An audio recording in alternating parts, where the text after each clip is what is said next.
主耶稣，谢谢你在过去的日子中，每天赐下恩典的盼望，在我们身上行神迹。在这新的学期，求你在每一天继续赐下勇气、信心，在我们新的当中，让我们每一天因为你的爱、你的盼望、你的勇气，然后呢，面对每一个困难，大山可以挪去，小山可以迁移，但你的慈爱必不离开我们。求主继续保守我们每一天，看顾我们每一天，在这个耶稣的时代，新的事将要成就。因为有你，使我们在新的学期都要有新的事，在我们每个人的生命当中，求主继续保守。孩子这样祷告，乃是奉靠主耶稣名求。阿门。好，那我们一起来领受上帝的话。上帝话记载在撒母耳记上1章6到7节，10到18节，2章18到21节。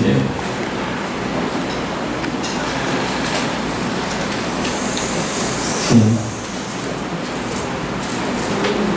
为你拿赐许他生育，就做他的对头，大大激动他，笑使他生气。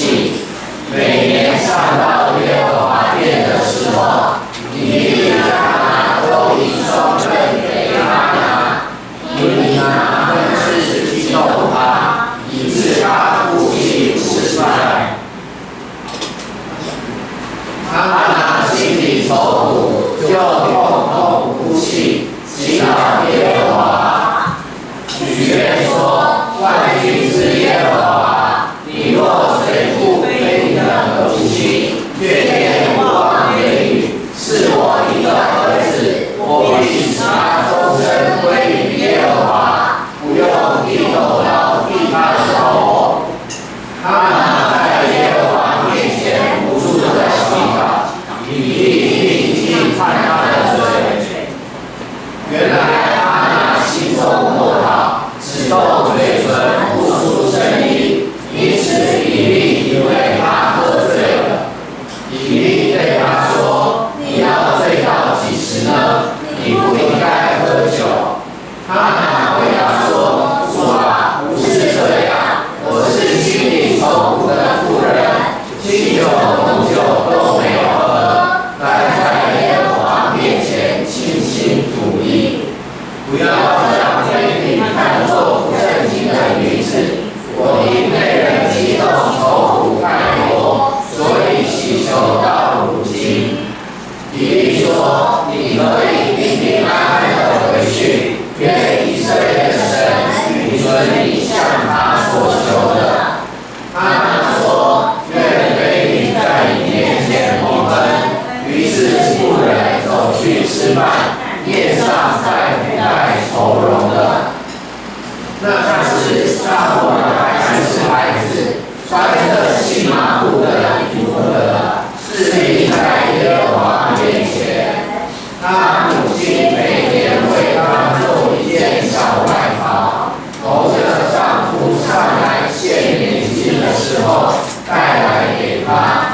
以利为以利加拿，但他的妻祝福说：愿耶和华有这妇人再次足够你，带领你从耶和华求来的孩子。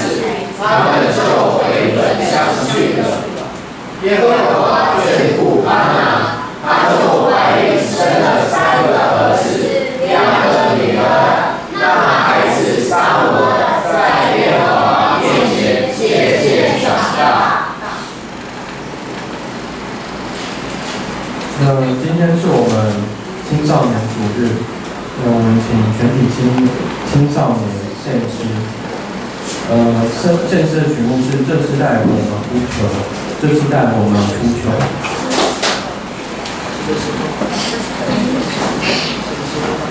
学的小朋友留下来，因为今天在这边就是这些的哥哥姐姐，从国小5年级、6年级到可能今年已经升大学，这群哥哥姐姐，他们在他们这个年纪，在他们生活中来如何经历神的同在。那牧师今天用了一个题目说，我们培养下一代。那他们指的就是这一群新世代的领袖，他们要感染这个世代。如果我们不培养，我们不把他们培养起来，他们对这个世界就没有一个影响力就不能来像刚刚我们听到的吕约跟那个玲珑的见证。那吕约跟玲珑在我们团契里面的话，还有包含我们每一个孩子都有他们很好的特点。好，那今天像刚刚吕约在分享的时候，那不是只有他自己感受到像妈妈月芬也有跟我分享说，牧师很感谢上帝的祝福。那吕约呢，他的课业追从以前可能第6名、第5名、第4名、第3名都有渐渐的在进步。但是我还是鼓励吕约如果在你考试之前，还有平常能够更多的准备大概不用再经历第2名，你可以再往前跳。可是我要说的是，这些的孩子，他们尽了学生的本分，在课业上能够来见证荣耀神。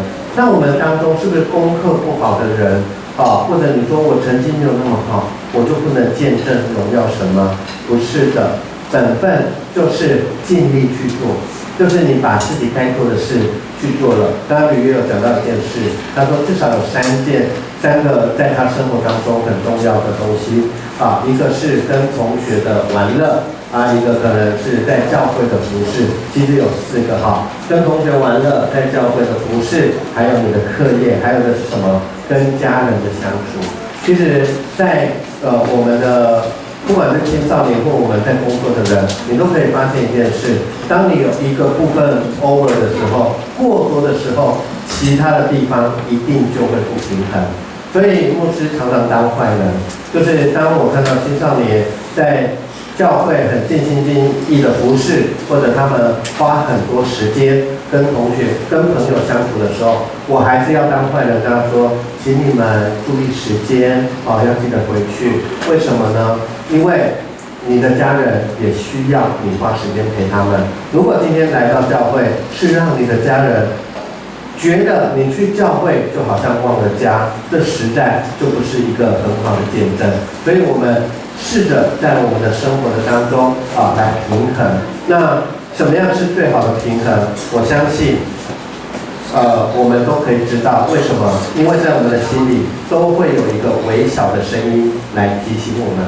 那我们来看今天当我们说我们要培养下一代，他们要感染这个世代的时候，我们在这里所说的就是我们在信仰上的培养，如何把好的信仰传下去在这里可能师母或者林长老他们记得而且洪恩的妈妈有听过一句在教会流传的一句话：第一代信用安怎就是说第1代、第2代、第3代、第4代、第5代，有没有？第1代就是上帝叫福就行了就马上走。第2代呢？第2代就小夸无无明就是说好像有又好像那个没有一样。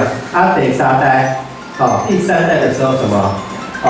你请我无闲就说有时候你请我去我说有空才去走，有空才去。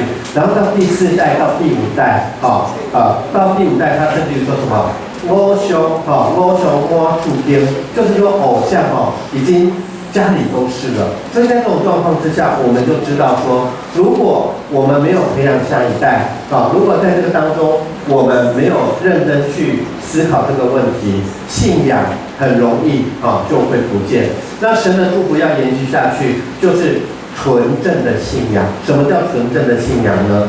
等一下我们会看那信仰的衰败或者式微，很大的一个原因是我们让我们的下一代看到我们生活中如何得到上帝的祝福，可是我们却没有将我们信仰的根基，包含我们的灵修生活或者我们的祭坛，跟这些孩子讲，所以他们有一个似是而非的联想，就信上帝可以得到祝福，这个原来是正确的，没有错。可是信上帝为什么得到祝福呢？是因为你走在恩典的道路，你愿意来亲近主，来明白他的心意。但是中间都没有的时候，从信上帝就会得到祝福，这种的跳跃是非常表面，也是不实际的。所以如果基督徒只要祝福满满，却不要信仰扎根，可以预见的是，我们的生命和生活是金和银我都有，就是没有拿撒勒人耶稣的名叫你起来行走。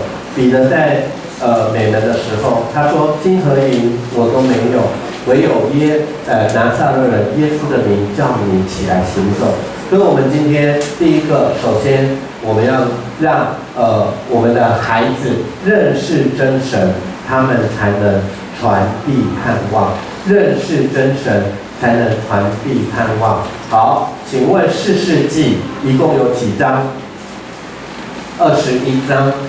21章一共有几节？25节。好，所以我们看一下士世记21章第25节，就是我们在座有些人在写作文或怎么样的时候，还记得小时候我们写作文最后一句要什么？写什么？三民主义统一中国或者反攻大陆，对不对？所以最后一句是结论是最重要。士师记整卷21章一直到21章25节，最后一个它的经节写什么？那时以色列中没有王，个人随意而行。我们知道在士师记的里面，因为百姓的苦情他们被外邦统治或者被他们压迫，然后他们苦情哀求上帝，上帝的拯救来到之后，他们怎么样？又重新背逆上帝，上帝又透过别人来让他们觉得遭受到逼迫，他们再一次求告。但是上帝兴起了很多的士师，像我们所知道的基甸，像我们所知道的参孙这些的士师，那可是到整个士师记最后的结论是，若没有神，那时候以色列中没有王，个人任意而行。所以呢，在这里要跟我们所有的父母亲还有青少年勉励，神在那里。你跟他求的时候，他会不会帮助你？会。但是呢，神希望他的宝座是设立在你心里，不是你随便移来移去。如果今天你叫神来，神就来；叫神，神就走。请问你是谁？你是神的老大。为什么呢？你好像在叫小弟一样，我叫你来你就来，我叫你走你就走，你就变成神的神。其实呢，神他不喜欢做这样的一个位置。他希望是你在叫他来的时候，是让他在你的心里设立宝座，然后之后呢，当你愿意把生命生活都交给他的时候，他就指引你在恩典祝福的方向。好，那如果有神的话呢？那刚刚说没有神，士师记里面个人随意而行。那士师记在16章28节有记载着一个人，这一个人是谁呢？这个人是参孙。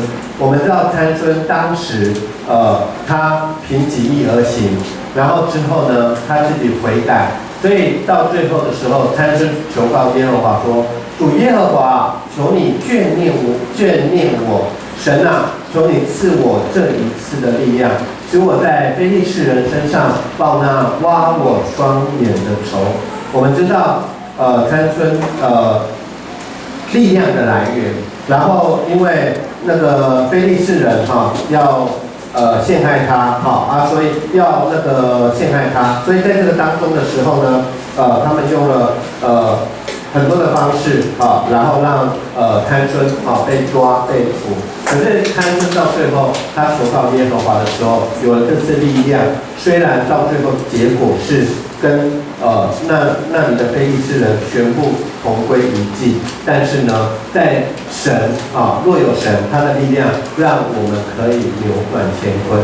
所以弟兄姐妹，在今天这些孩子在我们面前，他们可以见证神，其实就是他们在教会、在家庭的当中，因着我们的教导，因着看到我们的生活，他们知道上帝跟我们的生活是可以息息相关。所以在第一个认识真神，他们才能传递盼望。这当中，我要跟所有的家长勉励说，我们要来为神培养撒母耳和提摩太。为什么特别讲撒母耳和提摩太呢？因为撒母耳在圣经的记载当中，就是我们刚刚念的里面，就是那个哈拿，他从小希望撒母耳成为一个什么拿细耳人。来主日学的小朋友有没有听过拿细耳人？拿细耳人不能做什么？不能做什么？他不能怎么样？不能理胡子然后呢，不能喝酒然后他吃东西呢要吃野蜜那这个就是为什么？就是因为这样来表明自己是圣洁献在上帝面前的人。所以撒母耳呢，他还有一个，就是他的信仰，就是从上一辈，不管是他的老师或者他的母亲愿意这样培养他。那第二个提摩太，我们的青少年都有背过一个经节不可叫人小看你什么年轻，总要在言语、敬畏、爱心、信心、清洁上做众人的榜样，没有错。所以呢，各位父母亲，我们要为新的世代，为我们的教会，为这个世界来培养撒母耳和提摩太。一方面你要有愿意献上的心那把你的孩子献上然后还有在孩子的生命教导他。那第二个，我们来看那你要让孩子学习信靠然后他们才能分享平安。因为你的孩子如果没有真的相信上帝，对神有信心，靠他，那他没有真正的平安。腓立比书4章6节，我们很熟的经文我们一起来念，来请。应当一无挂虑，只要凡事借着祷告、祈求和感谢，将你们所要的告诉神。应当一无挂虑，只要凡事就是生活中的大小事，借着祷告、祈求和感谢，就是有一个很稳定的灵修生活，将我们所有的事跟神讲。那什么叫一无挂虑？一无挂虑就是将你所有担忧事情跟神讲，然后你可以解决的，神告诉你以后你去解决；不能解决的，就请你交托给神。所以呢，要让上帝参与在生活中的每一件事，这就是信靠。那当我们这样做的时候，上帝如何回应我们，也是我们很熟的经文，我们一起来念，来。你们祈求就给你们，寻找就寻见，叩门就给你们开门。因为凡祈求的就得着，寻找的就寻见，叩门的就给他开门。是的，那在这个当中，有时候呢，我们人因为很多的原因那有时候我们要寻求人的帮助我们常说一句话说，人间那个世情冷暖我就想到说，我有一个现在也是在当牧师的一个好朋友那他就分享，他爸爸也是牧师，然后他的妈妈牧师娘前一阵子才过世很好的一个牧师娘和那个他的爸爸就是他妈妈都是很好的牧师跟牧师娘。他讲到小时候他很顽皮的时候，有一次就闯了祸，妈妈一生气怎么样，就把门锁起来，锁起来不让他进去。好，然后妈妈开门不理，然后呢，牧师娘开门不理哈。然后因为他妈妈名字有一个端哈，他爸爸每次叫他阿端啊开门，好，他也是不开门。我要讲的是，我举这个例子是说，有时候我们在寻求人的力量和人的帮助，因为很多的原因的时候，有时候我们会碰壁，我们甚至于在心里会有产生很多的埋怨。但是神说，凡祈求的就得着，寻找的就寻见，叩门的就给我们开门。当我们愿意来呼喊神的时候，请你先做一个动作，例如说，我们的神是在这边。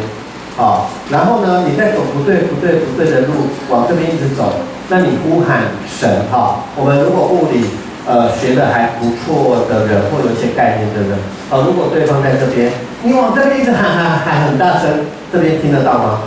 就是听不到因为那个声波或者这个力量是往这边。那么呼喊神的时候，有一个回转向神，然后来呼喊他。所以凡祈求的方向对了，要向对的方向来祈求，就得着；寻找的就寻见，叩门的就给他开门。所以圣经另外一句话说：你们求而得不着，是因为你们什么？妄求。妄求就是不是按着神的心意，乃是按我们的心意。好，所以上帝的应许，他应许我们一定找得到他。所以呢，学习信号，分享平安，各位在座的父母亲或者家长们，只有你自己生命真实的见证，才能够感动生命。一样，这些青少年，他们可以去跟朋友分享像刚刚吕月说的说他的朋友就觉得上帝好像可以信靠，好像可以来试试看可是履约可以让他们看到，不是只有临时抱耶稣脚而是在上帝上帝在很多的时候，可以让我们看到他不单在我们的成绩的上面，在我们生活各方面也可以给我们很多的祝福。那唯有生命真实的见证，才能感动生命。举一个例子，就是我们现在有那个彩虹生命教事工，我们每次都有读书会，备课和读书会。备课就因为要进班，把那些的流程内容大家逛一遍，看有没有什么问题，有没有里面要用小孩子的话来讲。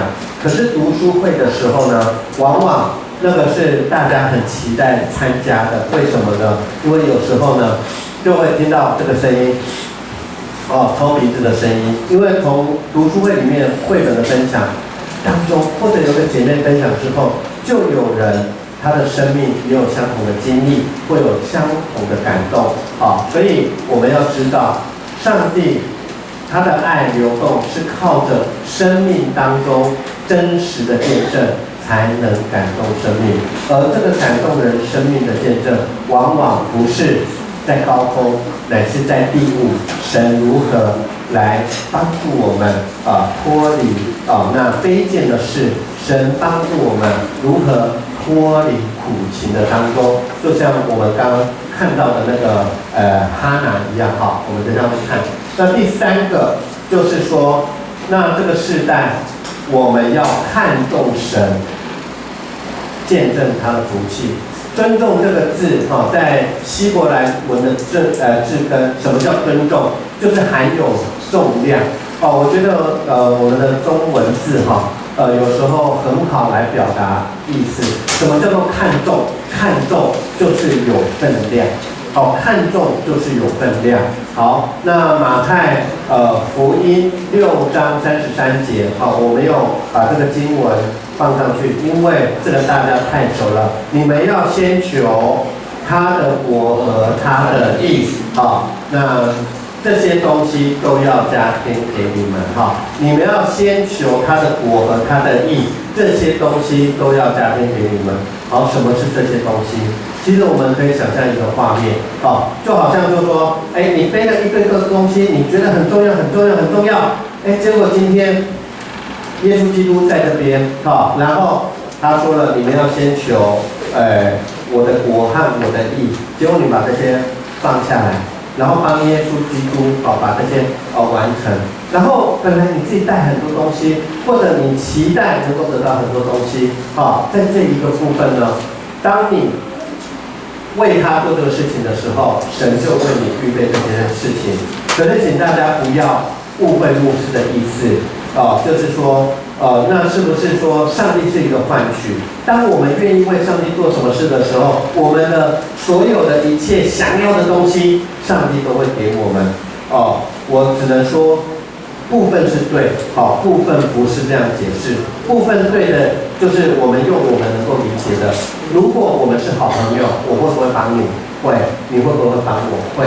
如果我们是父母亲和孩子，会不会父母亲关心孩子的事，孩子关心父母亲的事？会。为什么？用一句话叫做这是人之常情。那这个情也是上帝给我们的，所以他用我们能够理解的方式来告诉我们，当我们看重他的事的时候，他也看重我们的事。可是先求他的国和他的义，这件事是很重要的，因为我们把它摆在第一的时候，我们就可以去分辨我们生命中、生活中什么东西是不属于上帝的国和义。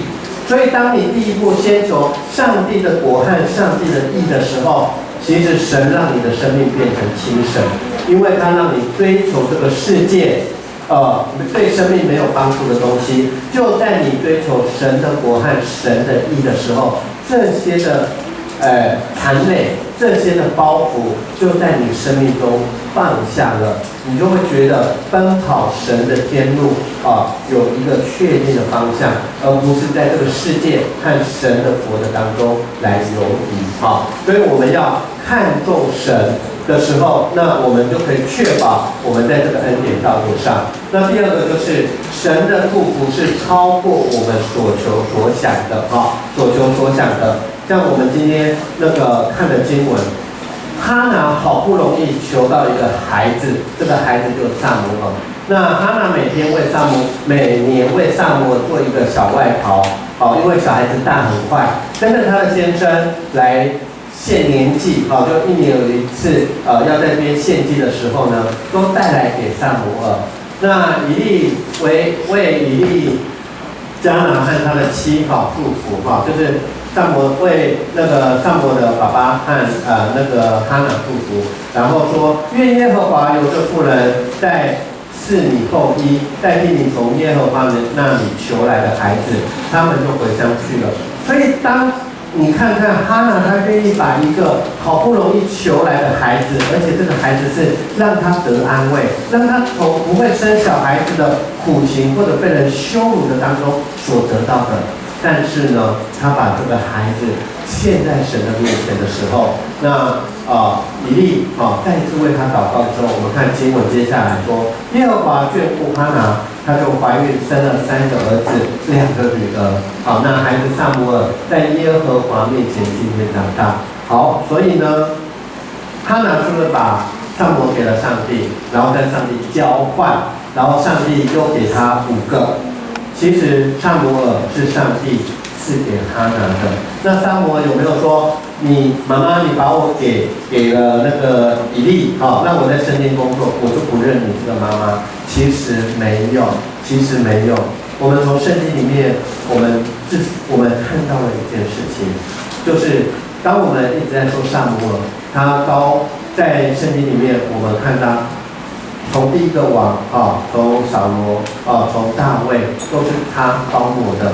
他在圣经里面有着无法取代的地位，而他所做的事也让他的父母得到荣耀所以得到荣耀。所以我们就要知道一件事情就是说在这里牧师所讲的，神的祝福是超过我们所能求所能想的。就像刚刚林董所见证的就是说其实在这个当中，当后来林董是3个 A 对不对？2个 B 他本来说他想说他每次考大概是2个 A 3个 B， 得到最后他的成绩是3个A 2个 B 我们感谢神。所以看重神的人，神必看重他。最后牧师在这里要讲的是说，我们要培养下一代，让他们专心的来侍奉神。好，那第一个是我们第一个角色好像是园丁。好，那园丁要栽培下一代，就是什么？打下信仰的基础，结出信仰的果实。好，如果你是一个园丁，我们这里有从农村出来的。如果你是一个农夫，你在照顾你的果园、你菜园的时候，请问你要注意哪些东西？有没有？抓虫，对不对？好，抓虫，来，信仰上哪些东西是虫？简单的讲，神所不喜欢的东西其实都是虫。就是属于罪的东西，不管是看得到的、看不到的，看得到的就是危险的行为，或者像毒品这些东西；看不到的，就是我们心中常常有时候有的苦毒，有的怨恨这些东西，这些都是虫。好，那还有呢，要怎么样？师母说这样要修剪，是的，为什么要修剪？因为你没有修剪的时候，你没有办法结果子，因为这个养分都会被那些什么多出来的枝叶，所以我们生命的当中有很多多出来无益的枝叶要修剪。修剪的时候怎么样？会痛，会痛，但是这是一个必经的过程。好，抓虫、修剪还有什么？施肥。好，请问信仰里面什么东西叫做施肥？施肥，如果人养小孩子就让他长胖长肉，就是喝奶或者吃肉吃饭。好，那植物是施肥，信仰上是什么？读经祷告，对，吃灵粮，就是把上帝的话语吃下去。好，有抓虫，有修剪，有施肥，还有什么？翻土，翻土。好，翻土是什么意思？在信仰上里面。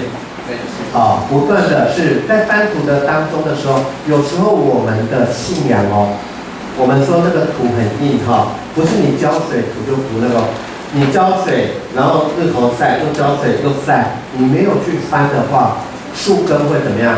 无法呼吸。所以在信仰上你没有更新的时候，你就变成一个来拜拜的基督徒，听得懂吗？就是我每个礼拜来跟十字架鞠躬来看主耶稣，我想我就可以进天堂。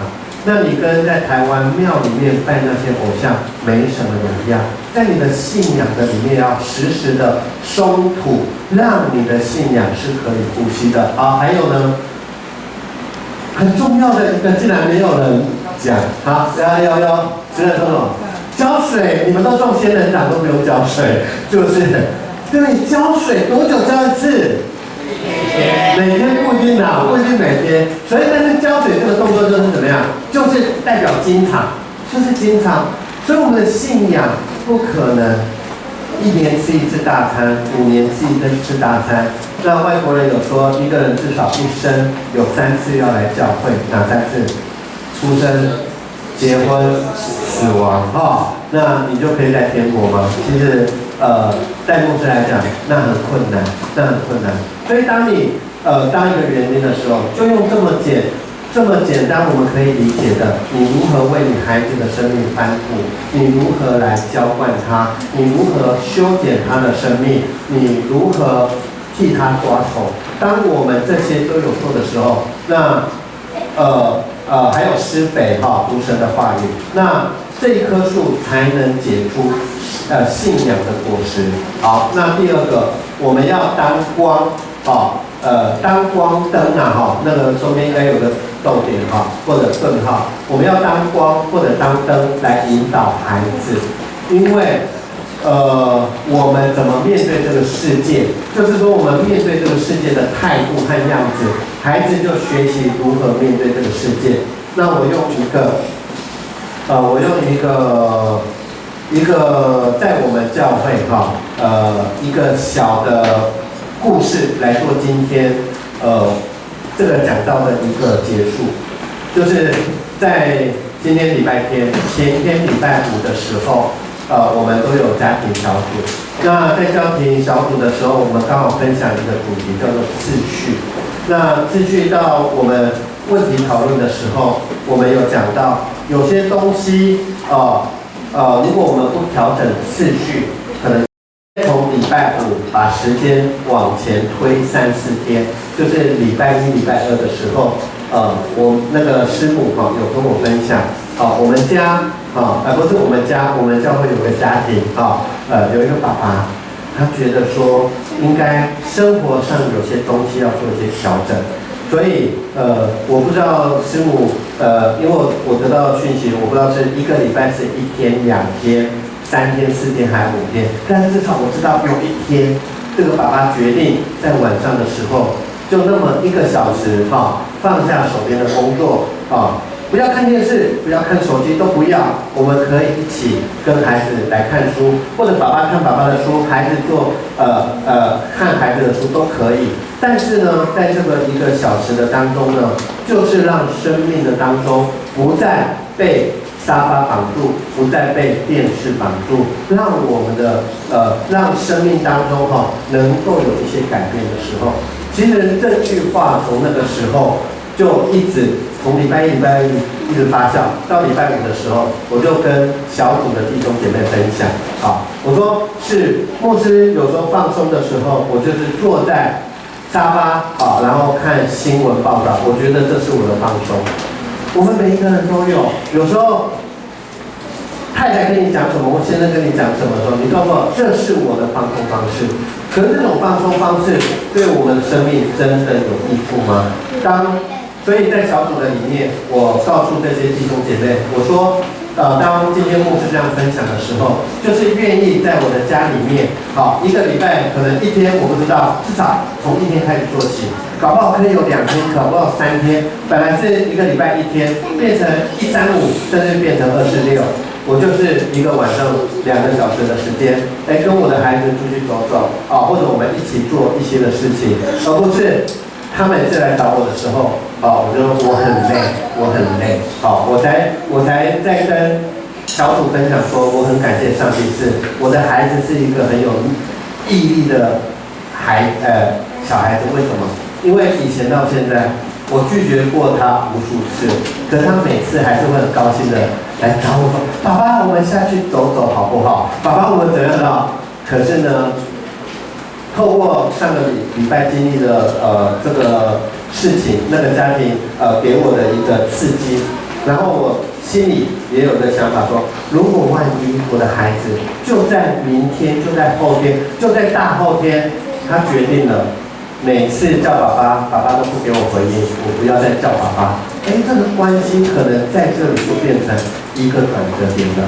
好，所以各位弟兄姐妹，我们在这个黑暗的时代，我们在孩子还没有成长、还没有长大的时候，我们要当光，我们要当灯来指引他们。所以我们把他带到什么样的地步，怎么样的道路上，他们就经历怎么样的道路。我们如果让他看到我们看到的神，那他们也会自己想要去寻找经历这样的神。所以让我们一起努力，像牧师所讲的我们要来栽培下一代，而他们呢要翻转，他们要感染一个新的时代。愿神的作为在我们每一个家庭的当中都能够看到他奇妙的作为，让我们转眼仰望耶稣，定睛在他奇妙的慈容当中的时候，救主的荣耀恩典，让我们看到我们所经历的一切世俗的一些的虚空的事都将过去，而在我们生命当中更充满从他而来的丰富。我们同心来祷告。那我们父神上帝，我们恳求你，让我们在这个世代来承接我们应该有的责任，就是为我们的下一代提供他们一个生命当中可以学习的表率。当然我们还有很多软弱的地方，但我们如果在软弱之处可以显出你的刚强和你的同在的时候，这世代的孩子对他们要经历的事情就不会绝望，他们会看到，如同亚伯拉罕，如同雅各，如同以扫，如同约瑟，他们所经历的神，他们一代一代传下去说，这就是帮助我的父，这就是帮助我的主的神，让一代一代都坚信你的慈爱永不离开。我们为这个时代的青年人祝福，让他们成为翻转这世代的关键。当世界选择沉沦，当这个世界新的一代要盲目的在世上沉沦的时候，我们求你让他看见亮光，看见你如何透过他们祝福这新的一代。谢谢你，祷告奉耶稣基督圣名，阿门。那这时候我们一起用这首圣诗来回应我的家要荣耀主。愿我们每一个家庭，我们都能够荣耀主。愿每一个家庭时时有神的话语的同在。愿每一个家庭都常常有颂赞。我的家要荣耀主，遵守话语为生命。祷告的祭坛，充满赞美的声音。我的家要敬拜主，乐意侍奉耶和华。活出基督的生命，充满感恩的生命。哈利路亚，天天赞美主的赐福。恩宠，赏赐健康喜乐，哈利路亚，天天的神，主必赐福必保守，我和我的全家都要侍奉耶和华。在上面，愿神的荣耀在每一个家都展现，愿每一个家都建立起来。我的家要荣耀主。遵守话语为生命，建立祷告的祭坛，充满赞美的生命。我的家要敬拜主，乐意侍奉耶和华。活出基督的生命，充满感恩的生命。